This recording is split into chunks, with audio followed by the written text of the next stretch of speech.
Centre culturel de Waterloo organise chaque année un Bipub. Donc les Bipub sont des projets participatifs et citoyens dont l'objectif est vraiment de rassembler les participants pour questionner ensemble une thématique de société. En ce, on répond parfaitement au décret des centres culturels. Ça permet aux centres culturels de pouvoir participer activement à la vie donc de son territoire et d'avoir des contacts rapprochés et avec les différentes institutions socioculturelles et associations socioculturelles de Waterloo. Donc cette année, nous avons, confinement oblige, questionné les murs qui séparent, qu'ils soient réels ou imaginaires. Et nous avons travaillé vraiment toute une année avec différentes institutions socioculturelles waterlootoises, avec des écoles et avec des maisons de repos. En tout, ce sont une quinzaine d'institutions qui ont participé au projet et environ 350 citoyens. Et donc, ils se sont vraiment mobilisés autour de ce projet pendant une année qui se finit en beauté par la réalisation donc une fresque citoyenne qui raconte toute l'histoire du projet et sur lesquelles sont imposées les traces des actions concrètes qui ont été réalisées durant cette année de travail et de questionnement sur les murs. La fresque va être donc inaugurée le 27 mai en présence des représentants des institutions partenaires, mais également en présence des représentants de nos pouvoirs subsidiants qui sont la commune de Waterloo, la province du Brabant Wallon et la Fédération Wallonie-Bruxelles. Alors nous avons reçu une aide spécifique d'un appel à projet éducation permanente de la province du Brabant Wallon et un sponsoring pour la peinture du magasin Colora à Waterloo.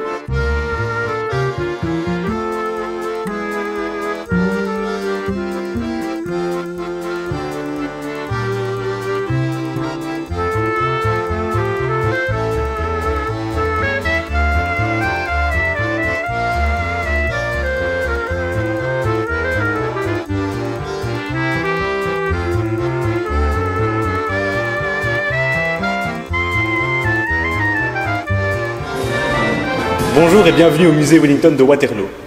L'exposition Clichés allemands regroupe une collection de photographies prises par l'occupant allemand durant la guerre en 1917 et 1918.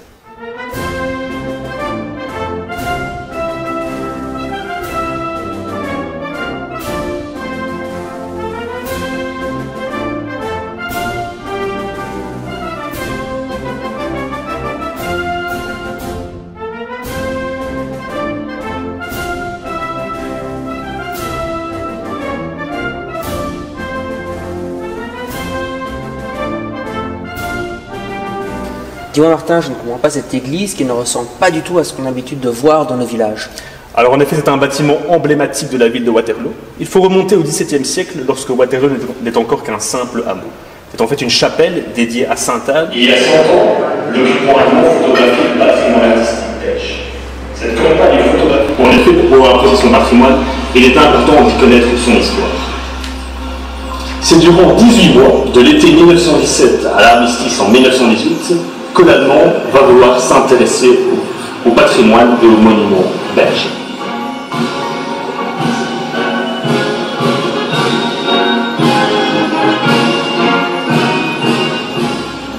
Si je vous dis la bataille d'Aalen, dans le Limbourg. Non, personne? Non. Alors en fait, c'est tout simplement l'une des seules batailles gagnées par les Belges face aux Allemands. Donc les Allemands débarquent début août 1914, ils veulent envahir la France, ils doivent passer par la Belgique, ils vont annexer la Belgique tout simplement. Et ils vont se battre contre les Belges à de nombreuses reprises. On a Liège par exemple, on a la bataille de Mons, la bataille de Charleroi, ce qu'on appelle la bataille des frontières. Ça veut dire... Au moment où je commençais à avoir une idée de ce que c'était une guerre, quand j'allais chez ma bobonne, qui était la maman de mon papa, elle me parlait de la guerre de 1870, car elle habitait tout près d'Arlon et elle avait entendu la bataille de Sedan, où la France a perdu l'Alsace et la Lorraine. Alors les guerres, moi je n'ai entendu que cela. Alors ici on a la libre Belgique. Vous Vous connaissez la Libre Belgique? Oui. Ouais. Vous l'avez déjà lu? Je suppose. Alors, est-ce que vous saviez que c'était apparu en février 1915? Mais ça, je sais. Oui. La tarte pomme.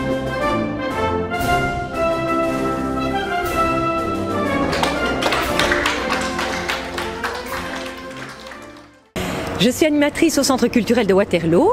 Je m'occupe principalement du secteur théâtre, spectacle. Donc j'ai travaillé sur le projet Le Tout Petit Monsieur. Le Tout Petit Monsieur est un spectacle du théâtre des Igomards, mais qui a été présenté via Zoom, en direct. Alors il faut savoir qu'il y a eu une classe de l'école Sainte-Anne, une classe de l'école Saint-François d'Assise, ainsi que les résidents des trois maisons de retraite de Waterloo, donc le boulevard de la Sens, le château Chenois et le Gibelou. Et en même temps, donc les enfants ainsi que les résidents, à la même heure, tous en direct, ont visionné le spectacle interactif. C'était super intéressant parce que tout ce public se sont rencontrés virtuellement, si on peut dire, et après le spectacle, il y a eu un débat dirigé par la comédienne, où les enfants pouvaient poser des questions aux personnes âgées, et les personnes âgées, ce qui était très émouvant, donnaient leurs ressentis, des conseils aux enfants. Ça a été vraiment une réussite parce que les personnes âgées étaient vraiment heureuses d'être en contact avec ces enfants parce qu'ils les voyaient, donc via l'écran. Donc ça leur faisait vraiment chose au cœur d'être comme ça en direct avec les enfants. Et les enfants, eux, pouvoir poser les questions à ces personnes âgées en direct, ont aussi été très émus. Ça a été vraiment une très belle expérience qui a continué parce qu'ensuite il y a eu un atelier d'écriture par la bibliothèque dans l'école, à l'école Saint-François d'Assise, et un atelier d'art plastique par le CEC Zinzolin à l'école Sainte-Anne. C'est-à-dire que les enfants ont envoyé leur courrier aux personnes âgées. Et vice-versa, les personnes âgées ont répondu. Donc c'est vraiment pour créer un lien intergénérationnel qui, on espère, va pouvoir continuer parce que ça a été très, très enrichissant.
Dans un monde où les images défilent et se succèdent en quelques secondes, il est bon et beau de voir des images se fixer. Dessiner, c'est affirmer l'humanité.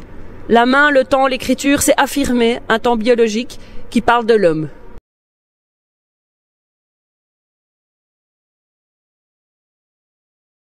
Ça va, c'est bon.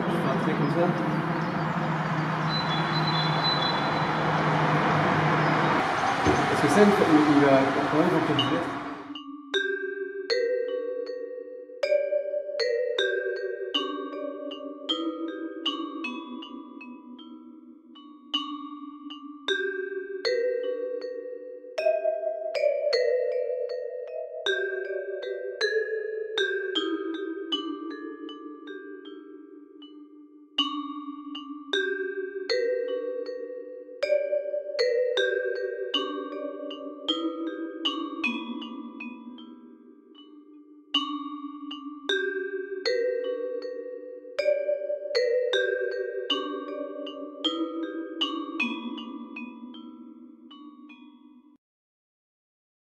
C'est dès octobre 2020 que nous avons commencé à nous concerter entre associations du territoire, mais également avec les citoyens, à l'occasion de l'exposition de Gaëlle Turine, Le mur et la peur, dans lequel, au sein même de l'exposition, nous avons partagé notre première réunion de concertation pour ce projet Murmure 2020-2021.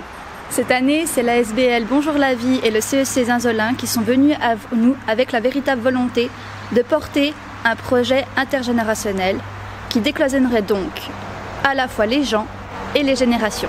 Les diverses actions qui en sont ressorties suite à ces concertations sont à savoir les projets comme le Tout Petit Monsieur présenté dans les maisons de repos de Waterloo ainsi que dans les écoles, un journal multimédia visant à déconstruire nos propres barrières et murs moraux, intergénérationnels ou culturels, ou encore le projet de présentation de l'exposition sur la Grande Guerre présentée par le musée Wellington dans 3 maisons de repos différentes ici à Waterloo.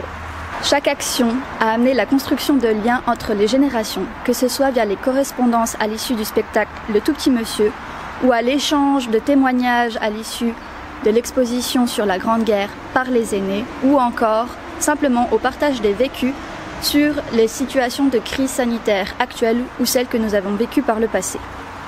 La finalité de ce projet était donc de faire transparaître l'ensemble de cette action sur le mur que vous voyez derrière moi, long de 40 mètres que vous pourrez voir à partir du 27 mai prochain, situé entre le numéro 27 et 28 de l'avenue Capricorne, ici à Waterloo.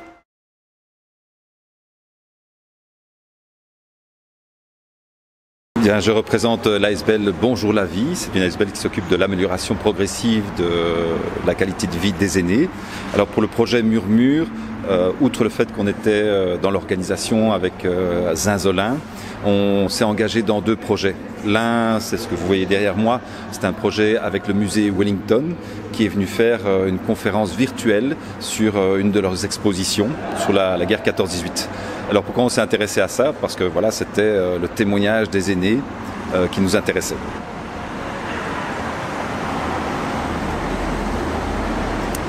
Ça, c'était la partie musée Wellington. La deuxième partie, c'était avec Infor-Jeunes et la bibliothèque de Waterloo. Ils se sont inspirés de notre journal qui vient de sortir, voilà, Vive nous, et ils ont décidé de faire un journal avec les jeunes aussi, de faire un groupe de jeunes qui vont faire aussi un journal. Donc c'est un projet qui est en cours et qui va se poursuivre aussi par la suite.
La bibliothèque communale de Waterloo a souhaité participer, suite à la représentation de la pièce de théâtre virtuelle Le Tout Petit Monsieur, à un échange de lettres. Et donc nous avons initié, avec la complicité du Centre d'expression et de créativité Zinzolin et les enfants de l'école Sainte-Anne, pour le volet dessin, la bibliothèque s'est chargée du volet lettres et nous avons mis en place des échanges donc de lettres, des échanges épistolaires entre des enfants de l'école Saint-François d'Assise de Waterloo et des aînés qui résident dans les maisons de repos de Waterloo, donc à savoir le Château Chenois, la résidence du Parc de la Sens et la résidence du Giblou.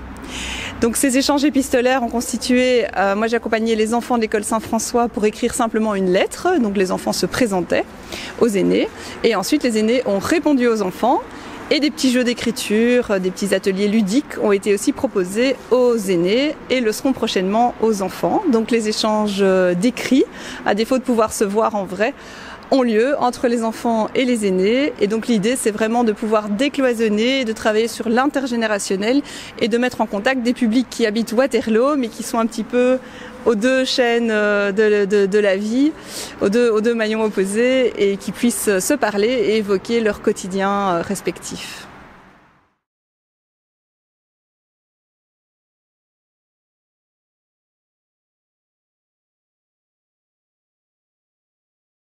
Dans cette capsule, on a demandé en fait aux enfants, tout simplement, qu'ils expriment leurs émotions et leurs sentiments face à leur enfermement quelque part de 2020.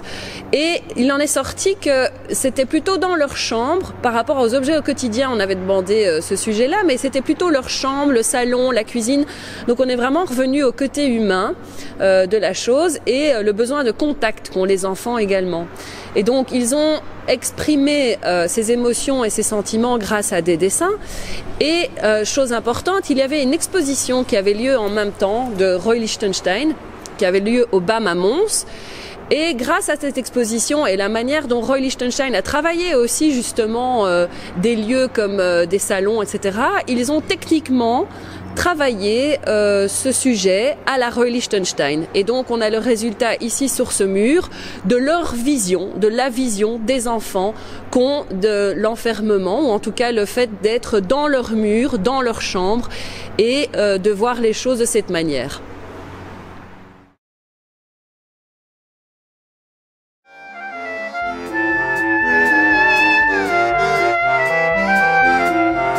Eh bien moi je suis animateur des ateliers CAPA le mercredi après-midi à l'espace Bernier. Donc on est là tous les mercredis après-midi, on a 3 groupes par tranche d'âge. Et ici on est venu avec le groupe des ados, donc les plus âgés, puisque eux ils peuvent plus travailler à l'intérieur. Donc on a profité déjà de l'opportunité de travailler dehors. Donc quand on nous a proposé ça, on est parti de textes qui avaient été improvisés par l'atelier d'impro. Donc on avait eu une retranscription des textes, et donc ce sont des textes qui parlaient du ressenti des jeunes par rapport à la situation sanitaire. Et alors ce que nous on a fait, on a essayé de le traduire graphiquement, donc sur des feuilles qu'on est occupé à coller là-bas sur le mur.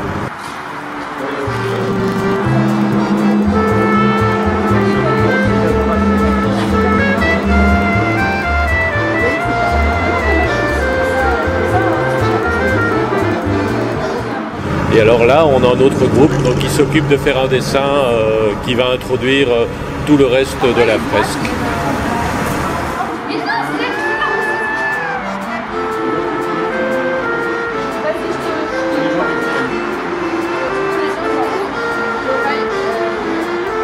Non mais comme ça, c'est pas mal. Le menton, ouais, ça va.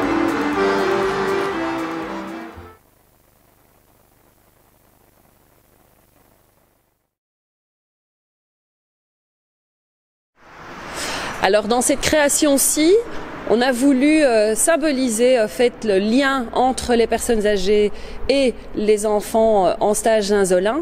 On a pu en présentiel réaliser une œuvre collective, et donc grâce à cette rencontre, ils ont pu exprimer leurs sentiments et leurs émotions face à des œuvres connues dans le temps, puisque le stage portait sur le temps qui passe, et ils ont pu se rencontrer, chacun choisir une œuvre d'un portrait qu'ils aimaient bien, ensuite travailler ensemble sur leur propre portrait, et à l'aide de collages, de déchirures, etc., ils ont pu créer cette œuvre collective ensemble.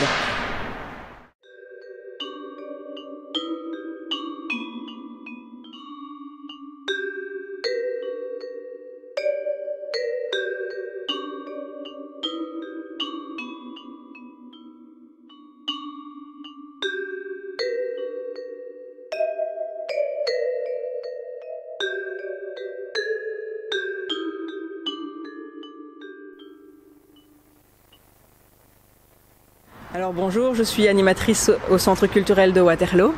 Je m'occupe de tout ce qui est art de la scène et multimédia, et je coordonne aussi les ateliers impro, BD et dessin du Centre culturel le mercredi après-midi.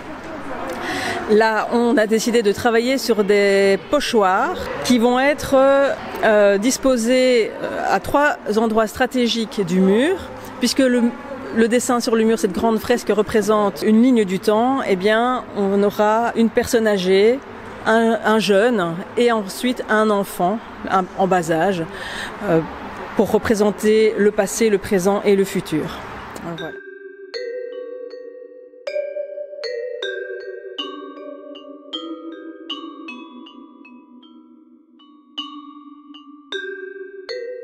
Donc l'idée c'était de réaliser ensemble au cours de la semaine une fresque qui parlerait du rapport entre la ville et la nature. Donc la semaine a été vraiment ponctuée de moments de réflexion sur comment c'est la ville pour les enfants aujourd'hui, enfin pour les enfants qui étaient présents, et puis s'ils pouvaient imaginer une ville où tout serait possible, à quoi ça ressemblerait.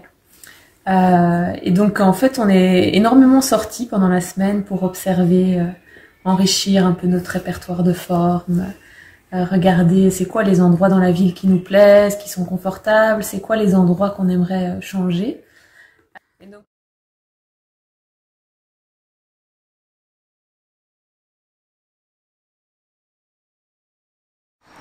C'est un plaisir de voir la fresque Murmure prendre forme petit à petit et se terminer maintenant.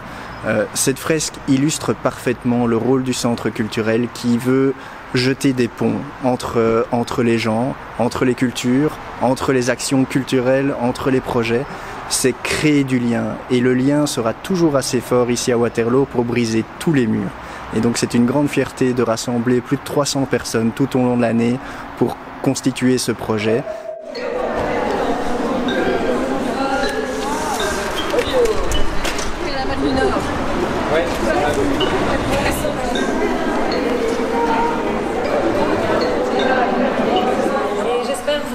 Mais vraiment que c'est pas fini, parce que c'est ça qui fait notre force, c'est ça qui fait notre force depuis des années.